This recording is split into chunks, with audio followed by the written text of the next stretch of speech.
Un any, 52 setmanes, un repte fotogràfic. Aquesta setmana toca fotografia de retrat.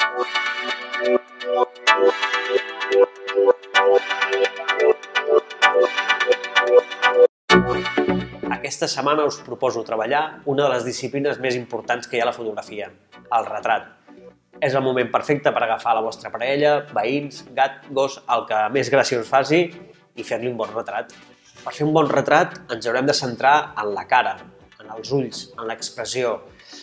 És important que l'enquadrament sigui força tancat. Pot ser un pla mig si voleu, però crec que per aquest repte és important centrar-nos en la cara, en l'expressió, en l'aspecte de la persona. Un retrat senzill es pot fer gairebé a qualsevol lloc. Podeu utilitzar la llum d'una finestra on la llum suau ens il·lumini la cara. A l'exterior podem buscar un fons uniforme que no ens distregui, però sobretot el més important és que els ulls estiguin completament enfocats. Important en tindre-ho en compte a l'hora de fer la foto. Per fer aquesta foto és recomanable utilitzar teleobjectius o el zoom amb la posició més llarga que vulgueu. I si voleu fer la típica foto on es veu la cara enfocada i el fons desenfocat, ho heu de fer reduint la profunditat de camp, és a dir, obrint el diafragma al màxim que pugui el vostre objectiu.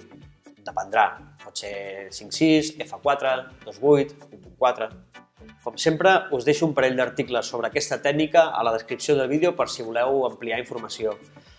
Res més, fes un m'agrada a aquest vídeo si t'ha agradat, subscriu-te al canal de YouTube per si vols estar al dia a dia d'aquest repte, vine a la comunitat de Facebook i sobretot publica les fotos a la xarxa social que més t'agradi, Twitter, Instagram, Flickr, la que vulguis. Això sí, utilitza el hashtag de la setmana, sisplau. Va, aprofita i fes un resat a algú que estimis. Ens veiem fer fotos. Adeu!